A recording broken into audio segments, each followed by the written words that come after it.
Welcome back to the Advanced Selling Podcast, the longest running sales training podcast in podcast history at 20 years and running. I'm Bill Caskey. I'm Bryan Neale, 20 years and running. Oh, wow. Man. Have we known each other that long? Longer than that. Jeez. We met in April of 1997. I remember that.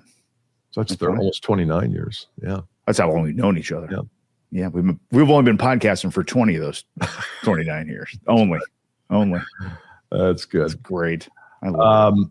This episode, we're going to take further what we started last week. If you haven't listened to that, go back. You don't have to listen to it before you listen to this one. But we are talking about part 2 of the series of how do you become the obvious choice for your customers. So we shared 3 or 4 items last week. I'm going to share 3 or 4 more this week, but you have something special to bring us in. I don't know if it's special. I've got, by the way, join the Insider. We always tell you that. We tell you that every week. And you still haven't done it. Go do it. AdvancedSellingPodcast.com. Live coaching with my man, Bill. And great groups. Oh, we should shout out the international group. Oh, yeah, that's right. Let's shout them out. Right. We have 3 listeners from across the world, across the globe.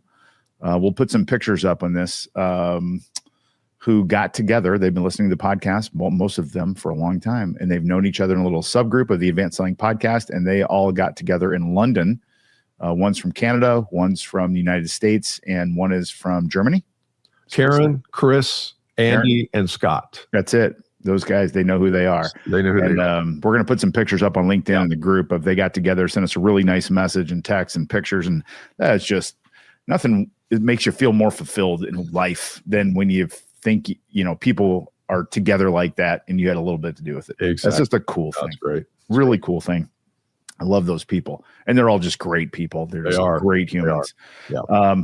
So live observation, Bill, I've been thinking about inventions and things that we still have that are basically meaningless, that are completely meaningless, but we still have them for no reason whatsoever. One of them is car alarms.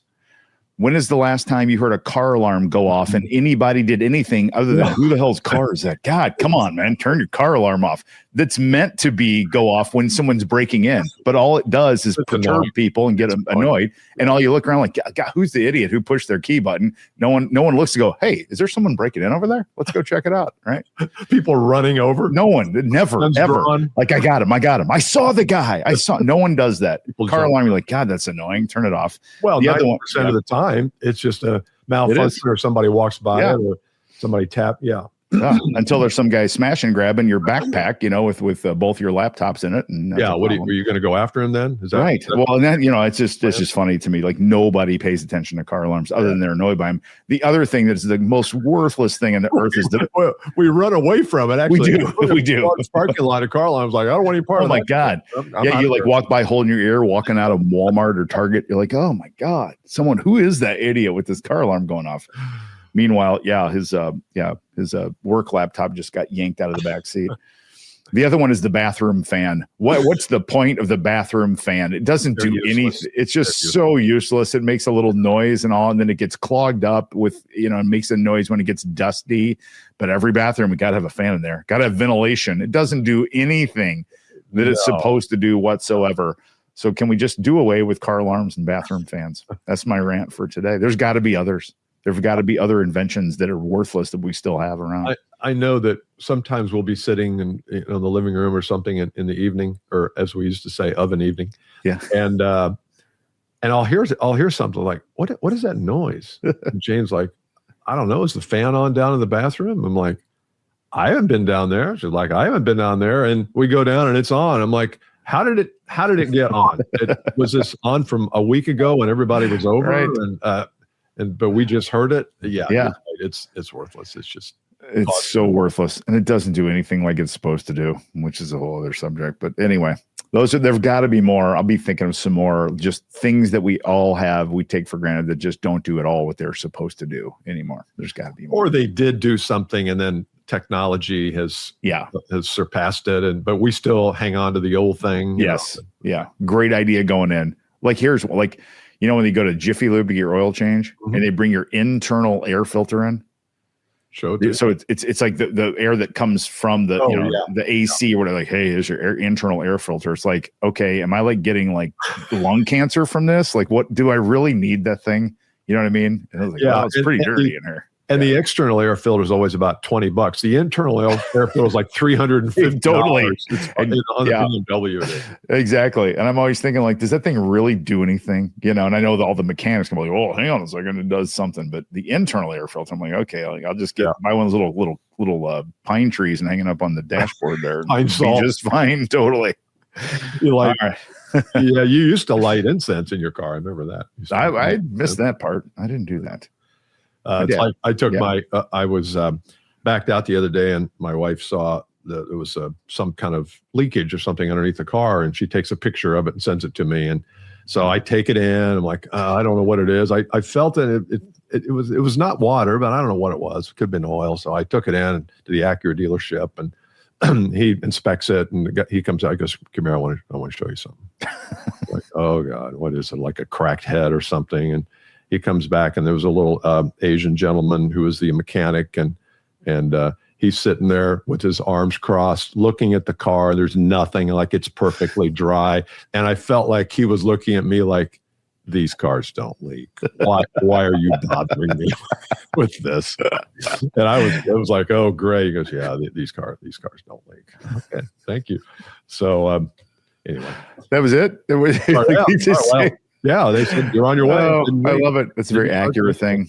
I loved my Acura. Oh my God, I loved my Acura. Man, they're so great. And it's true. They don't go to the dealership, you can count on spending $100 to $200, not $2,000 to $5,000. Always have a BMW with 100,000 miles on it. Okay. You want to tee us off today? Let's do it. Yeah. Part 2 of the episode here, we talked about how to become the obvious choice. We're just going to carry on down our list. We did 2 or 3-ish last time. Remember, we're talking about how to become the obvious choice, not just wait till the end and figure out how we can close and win the deal at the very end. We're talking about how do we become the obvious choice all the way through. Yeah. And we talked about some things up front, some mentality things, and we did some more tactical things. We're going to carry on, kind of work on our way through the sales process. So good. I've got one. Do you want me to start? Yeah, you go ahead and start, and I'll come in. I think one of the elements that will make you become more of the obvious choice is your ability and desire to outwardly handle issues or problems or concerns or objections up front all the way through and not hide from them. And so what this would be like or sound like is to have some place in your sales process where you're going to bring your concerns for the new vendor-seller relationship to your customer who still hasn't bought from you, and have them bring theirs and just go through and just hit them one by one. And the old way to do this is to just hope they never bring anything bad up. Yeah. And then if or when they do, we flip into this manipulative objection handling process that's more art than science, and also is intended to overcome everything, which means you should be able to get every sale, which we know isn't true, and just talk about them. Because even in the obvious choices, there are concerns. There should be. Should be. And I think one thing that'll make you an obvious choice is when someone says they're not afraid to talk about things that could go wrong or negative and how we're going to handle them. So that's one of my recommendations for how to become an obvious choice. That. There's a lot of ways to do that. You can do it the way you talked about it. You can also introduce frequently asked questions, which are really objections that you hear from people, like, I don't have the time. Well, introduce that. You be the one that talks about that. You know, at this point, I know sometimes people feel like, geez, isn't this going to take a lot of time? And do I really have the time to invest in this? Let me share with you kind of how we look at that.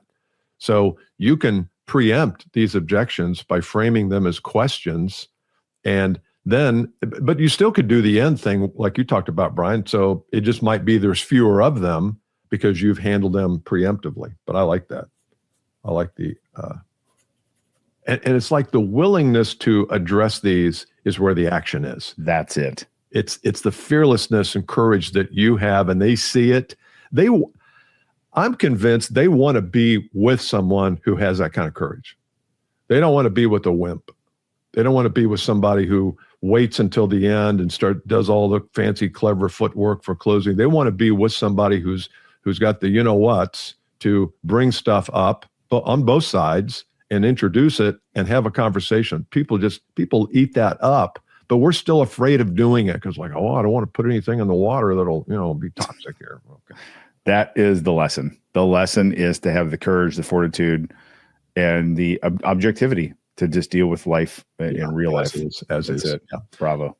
Okay, here's a one that I actually teach, and I think you do too, but I've got a client who's taken this to the next level, nth level, and that is detachment. And they have, and they're a large company, and they have increased their closing percentage from 22% to 40, 45 to 50, depending upon the advisor, depending on the person. And they start every call with a statement of detachment. And they wrote it based on what was in the book and what some of the work we've done. But it's a very simple statement of how they are unattached to the outcome of this sales process. And it sounds, as you can imagine, we've talked about it here on the podcast a lot, but it's really just very simple. It's a statement. It's probably 4 or 5 sentences that comforts the prospect so they know they're not going to be sold and persuaded and convinced and chased all around the world. And their closing rate has gone from 22 to 40, 45 plus percent. Now, are they better at what they do during the process? Yeah, it's not just that, but that sets the tone for the rest of the process, because when a prospect feels like they are not going to be chased and, harassed, they will share more. They will share more of what the real issue is, what they're trying to accomplish, where the issues are, what the transformation that they want. They're going to share a whole lot more when they feel comfortable doing so. And the statement of detachment, I would suggest you all write one out based on, you can go back and search on some of our past episodes, but it's basically, hey, I appreciate you inviting me in. We're going to work like crazy to see if I can understand your problem, what you're trying to accomplish. I will propose a solution to you at some point, maybe not today, but some point. And at the end of that time, you're welcome to say yes or no. If it's no, I fully understand. One thing we do not chase people for business. That's not our nature. And so just something like that, something simple like that, especially if you're in a large ticket sale. If you're selling, popcorn at a, retail stand, you're probably not going to go through that. But if you're selling a significant high ticket item, it's a great thing to do. It's awesome. And I love that it's written out, and it can't be read. It's not like a script, but it is written out. It's got to be both. You got to read, you got to write it and then read it, or then say it off the page. It's really, really great. And all the people who come into this organization who have been with companies where this is like heretical, you would never tell a customer this. It takes them a while. In fact, I had one guy the other day goes, I got PTSD from my prior client because we would never say this. But he says, I've used it and I see how powerful it is. And so if you're not used to it, and if you're VP of sales and you're bringing new people in, make sure that they don't go make a call without understanding this and how it works and being able to articulate it. It's fantastic. Statement of detachment. Okay, here's one that's going to sound like the opposite, but it's not. So you got to really tune into this one. I think one of the things that will make you the obvious choice is how succinctly and precisely you end the process if you get that far. What I mean by that is to get to an agreed to time. In our world, we call it a go, no go. And that is a calendared event. And I think if they've passed the test through these multiple steps of process and they've passed are they the obvious choice for me as the seller, then we get to the end. I'm going to express a desire to say, it's time, we're in. And that's not a closing move. That's not an ask for the business. No. I'm stating my side of the fence. And my side of the fence is, I want to work with you. And I feel beyond confident that if we did, we'd get the things we've talked about in the last 18 meetings. That's where I'm at. A very specific yes.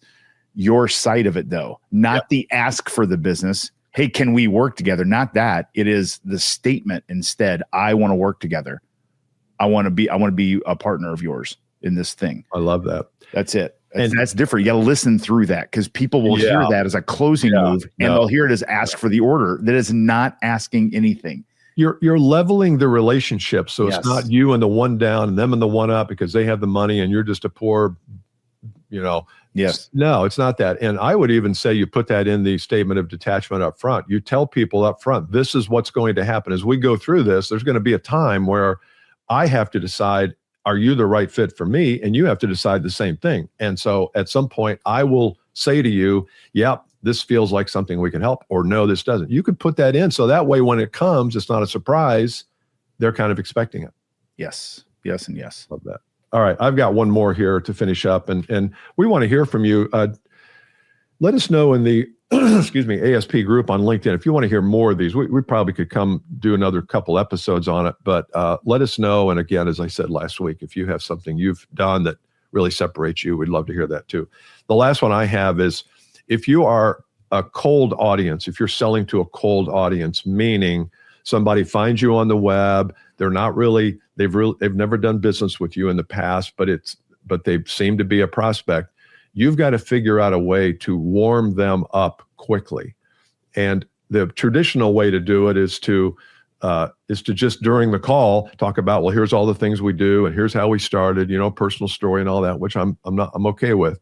But I had a client the other day who got solicited for a bid, which we don't like this client, but they were hot because it was a brand new area, and if they got the business. And so I said, look, how many people from your company are going to be on this? He said 3, me and 2 others. I said, well, you need to put up a website, have each of those people who are going to be involved in the account shoot a video, have them talk about their background, who they've worked with, how they work, what the ideal client is for them. You have the top video because you're the lead person on it, and send that to them prior to even bidding. I wouldn't send it with the bid. I would say, look, before we go into the bid, we want you to be comfortable with who we are and the people that we would put on the project. So here's a link to that. Now, they just did it on late last week, so I don't know yet what happened, but they were all excited because they did the videos. The lead guy actually scripted out the videos for the other 2 people, so they weren't using the excuse of, I don't know what to say. But it was a masterful, and he went to Claude Code and had a web page built, a very simple web page. Doesn't have to be fancy, but now he has sent that to them, and we'll see what happens. It's beautiful. Just so that's beautiful. Positioning. How do I get the customer to feel like they kind of know me before I show up and work my magic? Yes.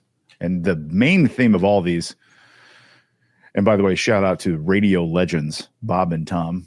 Bob Kavoyan just passed away, but one of the lifelong Hall of Fame radio people here based in our hometown of Indianapolis, but they had a character called Mr. Obvious. It was played by Chick McGee, who's still on their show. But if you want to have some fun outside of these 2 episodes, Google Mr. Obvious episodes, and they're absolutely hilarious. At least they are to me. Yeah. But the thread of all these things is, all these things to me are a little bit more or a little bit different than what everybody else is doing. They're not monumental, but that video you just talked about, that's a little bit more, and bringing up problems, it's a little bit more than most people are doing. So, sorry, you pulling up a Mr. Obvious episode there. So no, I'm pulling up the Insider. Oh, great. Yeah, sorry about that. You're good. That was rude. Okay, not at all, Travis. You might have to pull that out. Yes, Mr. Obvious is funny. I think a lot of people have stolen that, or they stole it or something. Absolutely fantastic. Yeah, absolutely. So next month's Insider, it happens on June the 5th, which is Friday. We're going to talk about how to build a conversion event. And a conversion event is very simply an event that you do online that converts suspects to prospects. Yep. A lot of times we don't have, people don't do this. And so then we're always trying to make suspects into prospects. And I think a conversion event works a whole lot better for that. We'll teach you about it. To join the Insider, go to advancedsellingpodcast.com/insider. I'm actually going to give you a script for this entire conversion event, and you're going to put in your information, and out will spit the actual outline for this. So it's going to be worth a lot to you if you deploy this. Tuition is $97 for Insider, $97 a month. Love to have you there. Go. Please go. All right. That's it. Yeah, that's it. Bye. Bye.